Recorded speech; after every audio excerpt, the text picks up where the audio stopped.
So yeah, let's do a quick recap. We went to see Tamika. Was it Tamika? It's Tamika. And she seemed interested in working with us. We went to see D'Angelo. He seemed interested in working with us. We went to see this dude, and he was weird and talking about priests and religion.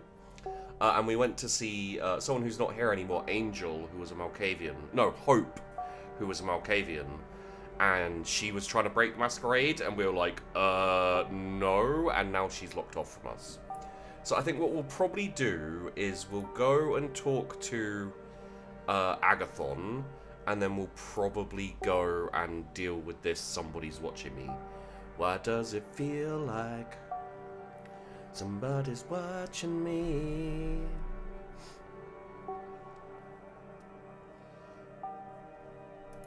So, it is Agathon time, then it is Stalker time.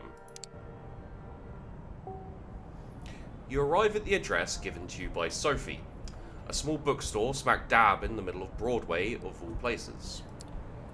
What really catches you off guard, though, is the store's display. From what you've heard about the Tremere, they are infamous for their ties to the occult and the mystical. And yet now, looking at the oddball collection of items in the display window, it all feels borderline satirical. The books here cover everything from Ayurvedic practices and homeopathy to wellness and self-motivation. The vaguely amusing juxtapositions don't end there either. You notice a copy of Anton LaVey's Satanic Bible tucked behind a cheap smiling Buddha.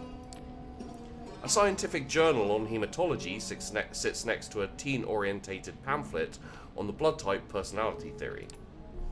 A number of religious and quasi-religious symbols, lockets, pins, and various emblazoned paraphernalia are haphazardly strewn across the display between the tomes. Before you even open the door, you can smell the burning incense and hear the corny, Far East-tinged music seeping through the crackling speaker mounted above the entrance. It's much more quaint than what you expected from what Sophie told you about the so-called warlocks. It doesn't look like they have much interest in impressing outsiders. Then again, if there's anything you've learned these past few nights, it's that appearances can be deceiving. Thank you. At this time of night, the shop appears to be closed. Regardless, you ring the bell. You hear someone shuffling around inside. A brief moment later, the latch slides and the door is pushed open just a few inches. A tired-looking blonde in loose clothes appears in the crack. She seems confused, like you just woke her up. She lets out a yawn, scratching at her tattooed neck. Finally, she squints in your general direction. Her pierced lip curves into an awkward smile.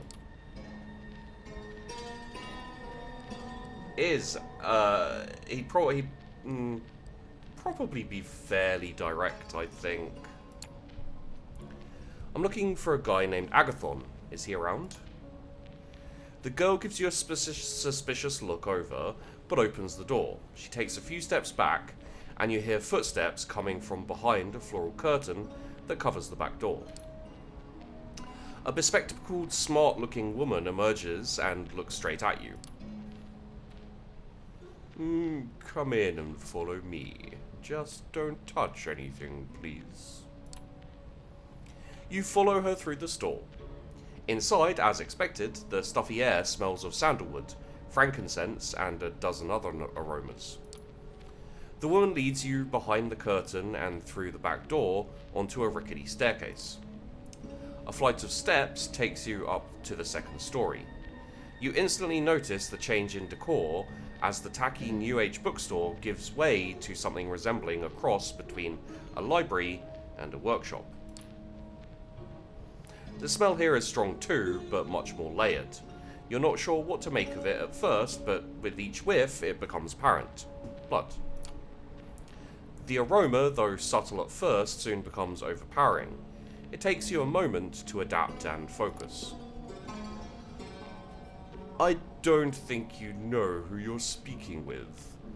And so an introduction is in order.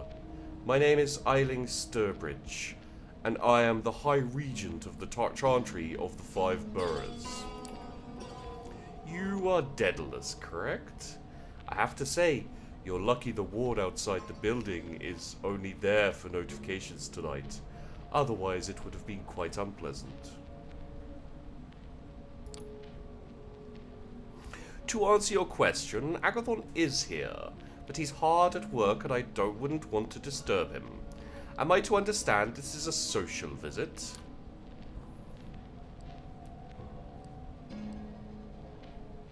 How do you know who I am? Well, for one thing, knowing who's who in this city is one of my duties as High Regent. But more importantly, you've been on the mind of many a kindred since Langley took you in. When you set your wards on vibrate. It's quite a precedent, as I'm sure you know. First under Prince Panhard, and for Sophie to be the one to do it, curiouser and curiouser. Oh. Still, I'm sure you haven't come here to look for dirt on your sire. That would be unwise. I heard good things about Agathon. Thought I'd drop in and see how much of it was true. Appealing to our vanity, how very original. You better step up your game, fledgling, or New York will eat you right up. Suddenly, a man enters from a side room. He doesn't even look at you, lost in his own thoughts. I have it, Aisling. I think I know how to find it. He catches himself as he notices you. His face turns sour. A visitor? Yes, we were just discussing you, in fact. Is that so? Let me introduce myself. My name is Daedalis, and I've been told you might be interested in teaming up. Teaming up?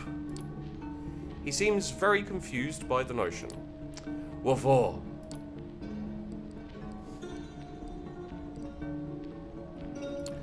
I could assist you in your work. I can be quite helpful, knowing I can count on someone to return the favor. Is that right? He seems to consider it, then turns to Eiling. High Regent, may I ask your advice on this? Eiling looks at you with nary a sign of emotion. I believe that you are more than capable of carrying out your task, my child. I do not think any assistance will be necessary. Oddly enough, he seems somewhat disappointed. Your confidence in me is appreciated, High Regent. It has been earned. So it's settled then. I would kindly ask that you leave, fledgling. We have many matters to discuss. Matters not meant for undiscerning ears. Both of the warlocks look at you expectantly. I don't think he'd push it, not with someone who's the High Regent.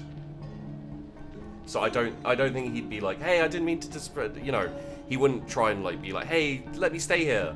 Definitely wouldn't be like, yeah, well, fuck you too. I think politeness is the key. Well, apologies for any inconvenience I may have caused you. Good luck with your work. You make your way downstairs. As you pass the blonde, who now seems to be napping behind her desk, Agathon reappears behind you. Wait, come back a minute. Somewhat confused, you follow him back to the workshop. Eiling is leaning against a wall, watching you both with a keen eye. Listen, I tend to work alone. I had a cough. That wasn't supposed to be him, but fuck him. Listen, I tend to work alone. I'm not used to socializing, but... He hesitates for a while. When he speaks again, it almost comes out as a mumble. Could you help tonight? Would you be interested in teaming up? Why don't you start by giving our intern here a brief explanation of what it is you're after? Agathon gives Eiling, I don't know if that's how you say her name, but I'm just going to say it like that because I can't be asked to look up how to pronounce it properly. A hesitant look, but the woman nods approvingly. Encouraged, he turns to you. A member of our clan disappeared without a trace a handful of nights ago. While the High Regent investigates if any foul play was involved, I have been tasked with recovering her research notes. If there is anything left to recover, that is... Man, he's so drunk. I may have an idea where to start looking. I suppose this is where you come in. If you truly wish to help, I could use your assistance tonight. Right now, in fact, given the time we've just wasted the title chatter, I should leave immediately.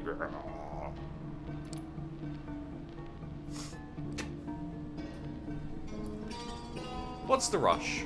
Drunken Vampfu style? What's the rush? Is someone else after the notes? Possibly starve for another time, perhaps. These people aren't in the habit of making things simple. Also, they're drunk. Facing layers upon layers of secrecy, you can only hope that what lies beneath is the real deal. I'm here to get you coming or not. Sure. I like the Blair after every sentence. Very well, Blair. He gives Aisling a slight bow. High Regent, with your permission, Blair. The Blair's a question. Blair. She nods. Before you go, however, Daedalis, defer to Agathon in all things. Our clan values obedience above everything else. Prove you can follow, and this might turn into a mutually beneficial relationship. I will await his return. And I'm drunk too, apparently. Oh, I will await his return and his report, Blair. Good luck, my child, Blair. Agathon bows again and heads out. Urging you to follow. The High Regent watches you leave. Outside, Agathon leads you to his car. It's almost funny seeing him get behind a wheel. He's really drunk. Somehow you'd expect more mystical means of transportation. Also, he's drunk. The drunk Tremere of New York City, who doesn't know about that? You drive south, heading to the Lower East Side. Agathon seems lost in thought. Either that, or he's a very careful driver. Either way, several minutes pass in silence. Am I recording? I am indeed recording, yes. These are all going on YouTube. Actually, the second video should be out right about now. I will remain quiet. You decide not to disturb his thoughts, and are surprised that it's him who breaks the silence as you're about halfway over the East River. Let me ask you something. Why me? There's likely a couple hundred kindred in New York. Yet you seek me out specifically. Why, Blair? You sounded interesting. I've been told of a few younger vampires I should meet.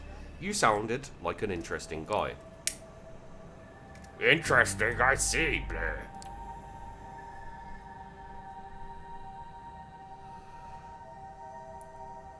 Once more, he grows silent. You're unsure whether to continue prying as your driver seems to disappear into his thoughts. You drive into Williamsburg and stop by a fancy-looking building. We're here. There's a restaurant on the top floor. You wanted to help, so here's the chance. I need you to get us inside the VIP lobby, Blair. Once we're in, I need about half of an hour of focus. I'm really drunk. And some space. It'll be up to you to keep attention away from the room. Can you do it, Blair? He doesn't wait for an answer and points to the front door. Go ahead, right behind you, Blair. The two of you take the elevator up to the restaurant. The door opens and you see that there are only a few guests left, sitting at their tables. An important-looking staff member approaches you. Good evening. I'm very sorry, but the restaurant is closing for the night. I can make a reservation for next week if you wish. I'm the special kind of client. No, I think we can get in now. We're special clients, if you know what I mean. I don't think I do. Apologies, but it's company policy. No exceptions. Would you like to make a reservation? Hey, it's all good. We can come in. We'll be in the VIP lobby. It won't take long. The man blinks. A confused smile appears on his face. Yes, of course. Not a problem. Please, come right in. You walk in, trying to look casual, and make your way towards the VIP lobby. You step inside and close the door behind you. It's a nice place, very highbrow. Lots of old, expensive-looking furniture and private rooms to discuss any sordid business one discusses when you're that rich. Your companion looks at you with something akin to admiration, or at least that's how you choose to interpret the slight change in his usual somber facade. Not bad at all, Blair. He inspects the room. It's unusually cold, and Agathon soon discovers why. Looking behind the curtain, a window hangs open.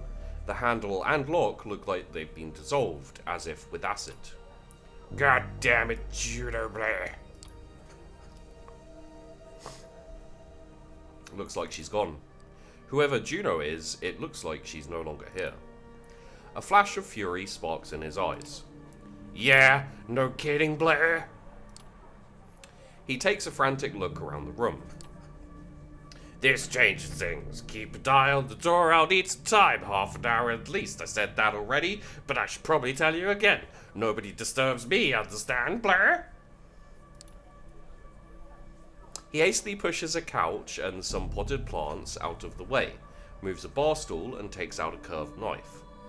Cutting into his own arm, he lets some of his blood drip on the wooden floor. It's pretty fucked up the way his flesh oozes the deep red, thick vitae. In life, you'd have found it stomach churning, but right now you feel weirdly turned on by the sight. What follows is more disturbing yet. With one hand, he sheaths the knife and seals the wound. With the other, he smears the blood around him while muttering some weird chant. It sounds vaguely Latin, but you're pretty sure it isn't. It's all more than a little disconcerting, but he seems to know what he's doing. A few moments later, the circle starts glowing faintly as thin wisps of smoke surround Agathon. He sits down in the middle, legs crossed, eyes closed. Minutes pass. Agathon's face twitches from time to time, and his head turns every now and then, as if he was looking around or listening in on a conversation. The smoke grows thicker, forming a veil around the mage. You expected something more flashy, but it's still a sight to behold. You wonder what the point of it is, but refrain from asking. It's probably best to let Agathon do his thing. For close to 30 minutes, you're left to your own devices. Then, suddenly, the door opens slightly and the manager leans into the room. You tense up for a second, but he just gives you an awkward smile. Anything you need? You shoo him away before he can take a closer look at your companion, and he retreats obediently. 2 minutes later, Agathon casually gets up off the floor and walks over to the sofa. He pushes his hand in between the cracks in the upholstery and fishes something out. He then turns to you and nods. We're done here, let's go. You make your way back to the elevator, passing the manager on your way. He gives you a slight, somewhat confused smile, but neither him nor any of his staff get in your way. Despite that, the elevator ride down. Why are we in a car if we're in an elevator? Despite that, the elevator ride down feels tense, and the two of you only relax once inside Agathon's car. He starts the engine and takes a ride at the Continental Army Plaza, back onto the bridge. You're just about to say something, but he beats you to it. That went better than I expected, all things considered, Blair. It might have been a trick of the light, but you're pretty sure you just saw a smile. I'm used to working alone. No one wants to work with a drunk Tremere. It's crazy. But what I'm dealing with right now might require some more assistance. And you seem capable enough, Blair. I can do more, you know. You know, I can do more than watch your back while you're channeling Madame Blavatsky. Can you now? I guess we'll find out next time, Blair. That seems to deplete his social battery for the night. It looks like he's passing out at the wheel. You drive the rest of the way in silence, because he's asleep. It doesn't take you long to reach the Warlock's hideout. Agathon waves at you absent-mindedly, once again lost in his thoughts, hopelessly so. One of these nights you should probably take him up on his offer. Who knows, if you gain his trust, maybe you can actually break through his stoic facade and meet the man underneath. Okay, so the other thing we're going to do is we're going to do what does it feel like somebody's watching me? Someone is following you around. Has been for a few nights, maybe longer. That can't be a good thing. The only question is, what to do about it? I think he would tell Sophie you have a problem.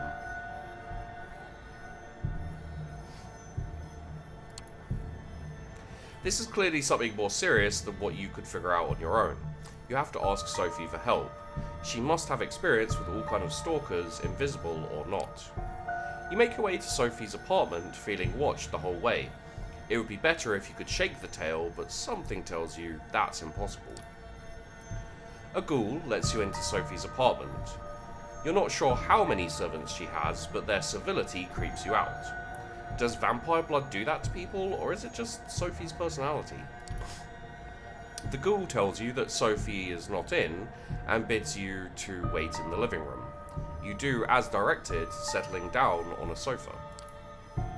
As you sit, contemplating Sophie's decor, you feel strange, as if the feeling of being followed on the street never really left you. You don't have time to think more on this because Sophie strides in, clearly in a good mood. If it isn't my favourite stray, am I imagining it, or have you started to dress a little better? You stand up, too worried to waste time on small talk. Some kindred turn invisible, right? And creep after others of their kind? Yes, many do. I'm guessing this is not a chance question. This is a cause for concern, to be sure.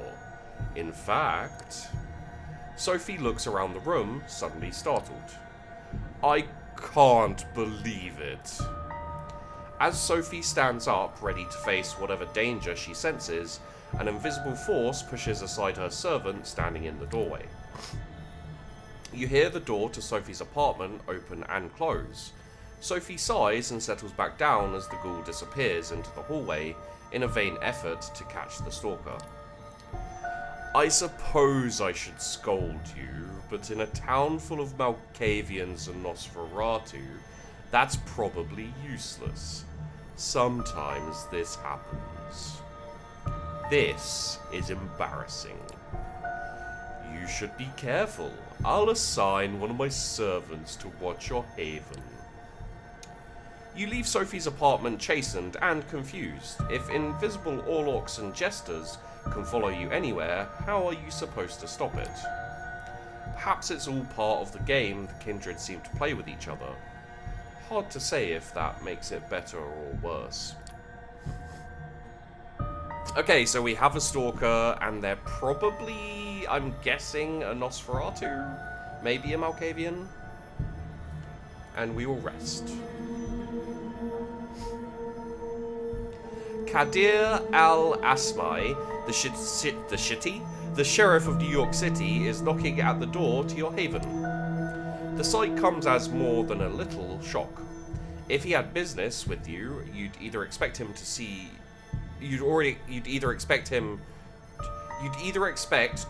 him already inside or never see him coming at all.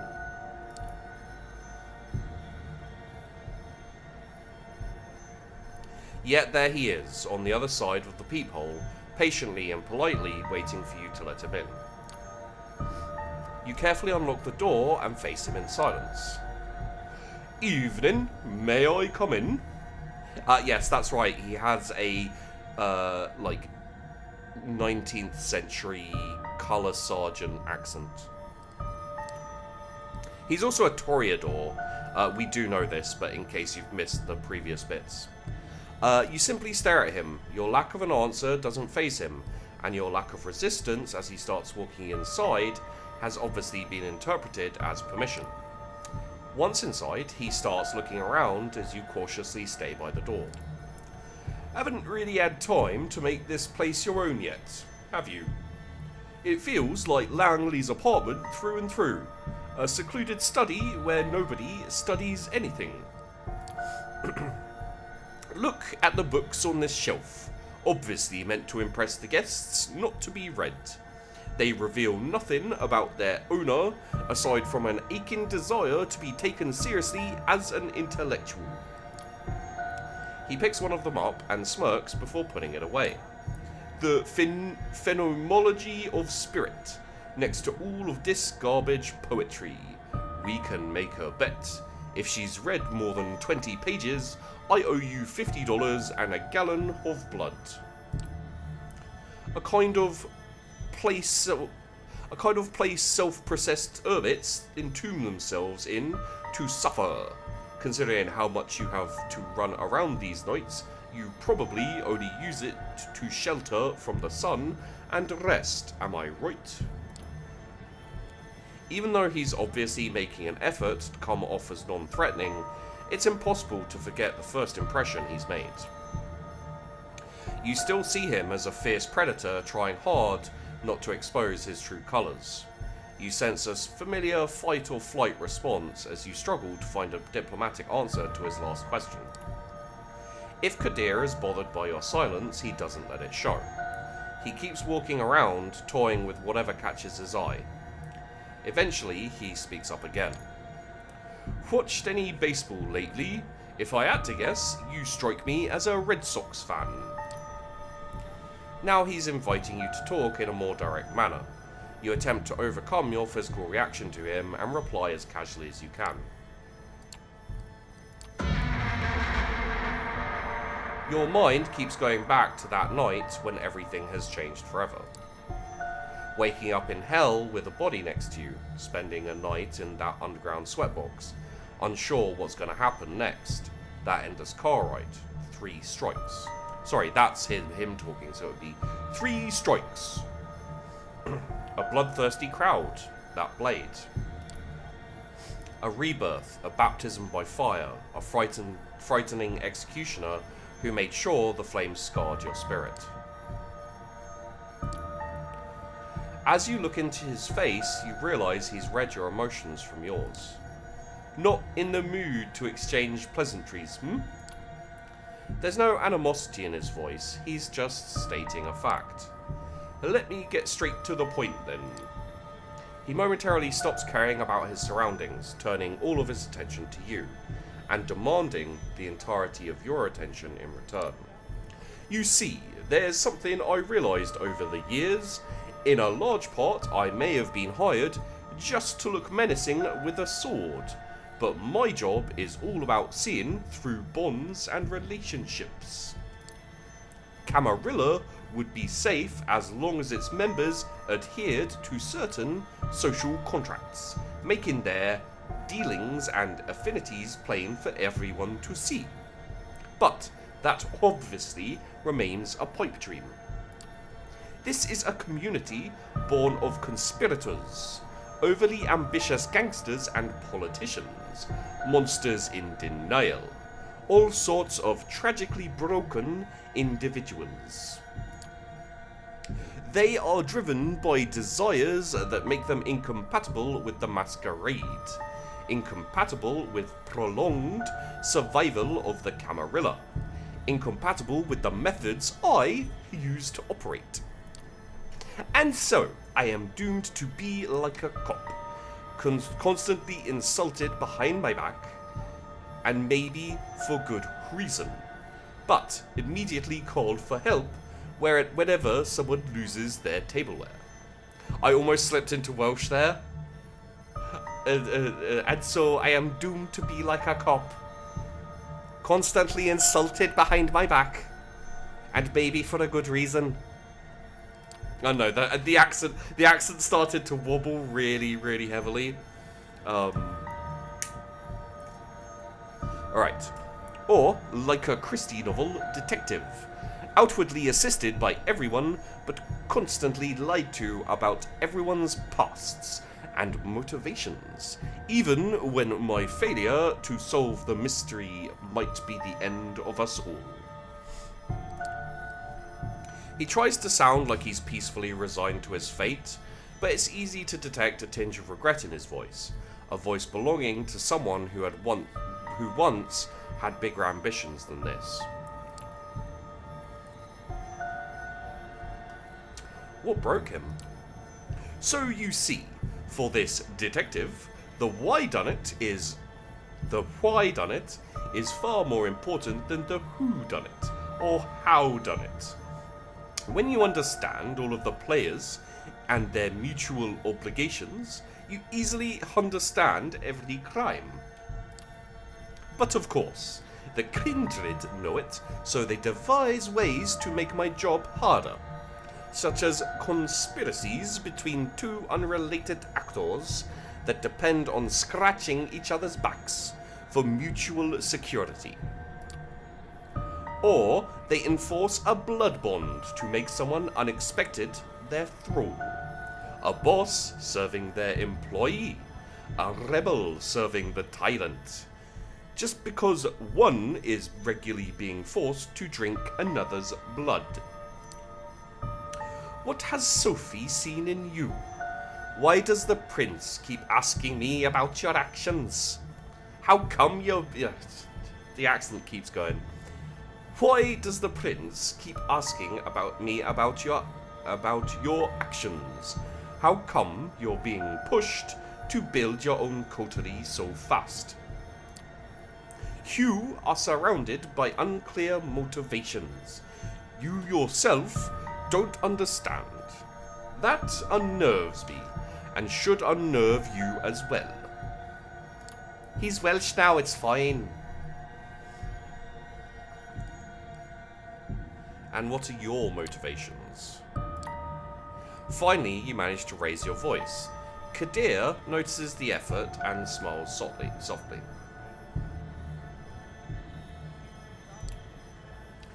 So, you haven't gone mute since the last time I saw you. Good. I can't, yeah. Well, I'm here for a selfish reason. I need to develop a rapport with you to fulfill my obligations better. The last time we met, I couldn't see you as my equal. Now that you've accepted into the Camarilla, what choice do I have? I'd understand if you didn't want to see my face again. So we're just going through accents now. But I'm one of the faces of New York City community, and as long as you're a part of it, it's going to be impossible to avoid me. Oh goddamn! I can't stick the accent. It just like shifted out of my fucking head.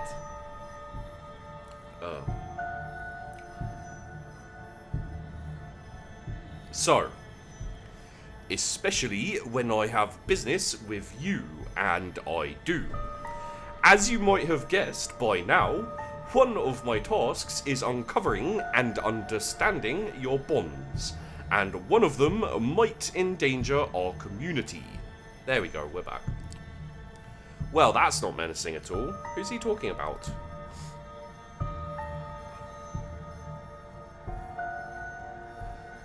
Someone from my coterie? You mean someone I'm trying to recruit into my coterie?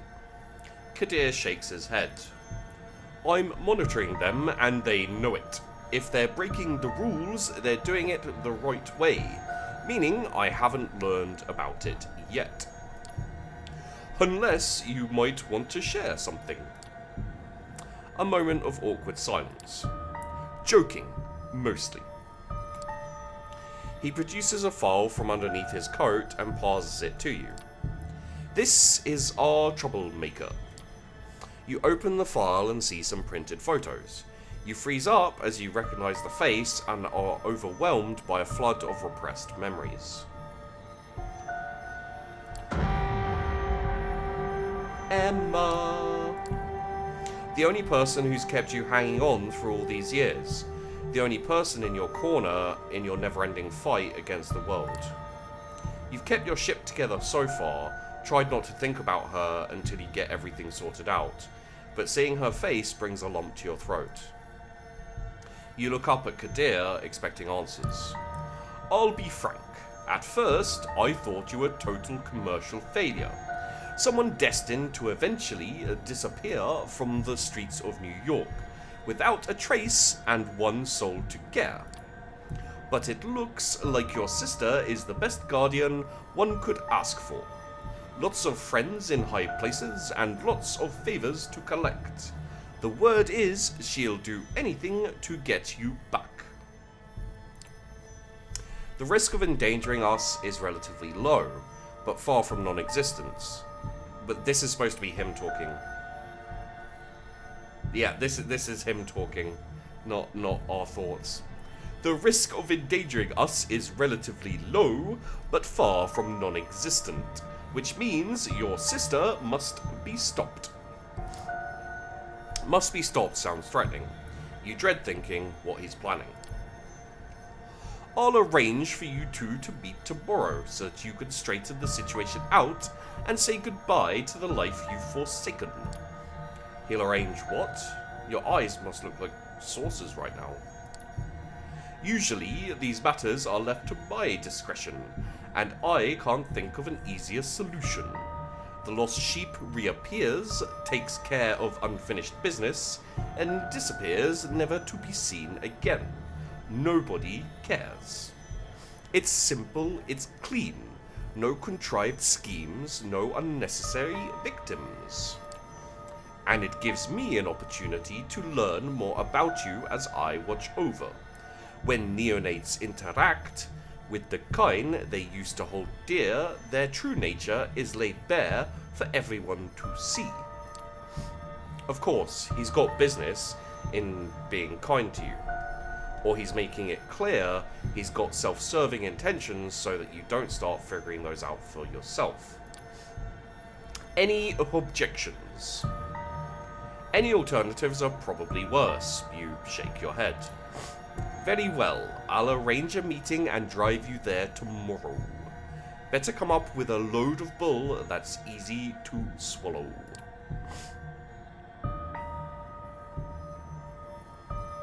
A load of bull that's easy to swallow. That was the first porn film I was ever in. Booyah. He disappears from the apartment, leaving you as confused as the last time he closed the doors on you. God damn it. You need to think it through.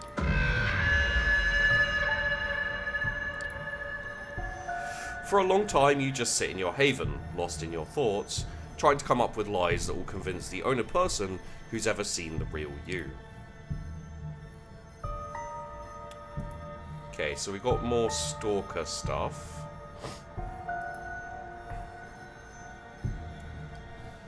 There's a Sophie problem.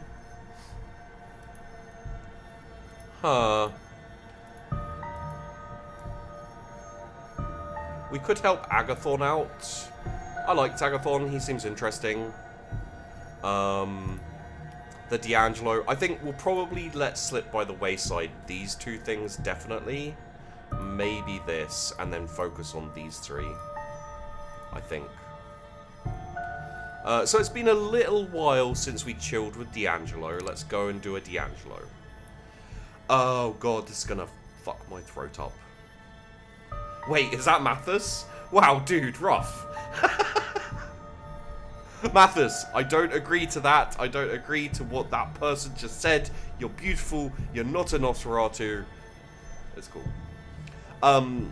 Let's end this video here, though, because I'm going to need to take a break. Because I'm about to get a really, really throaty, rough time narrating for D'Angelo because of his voice.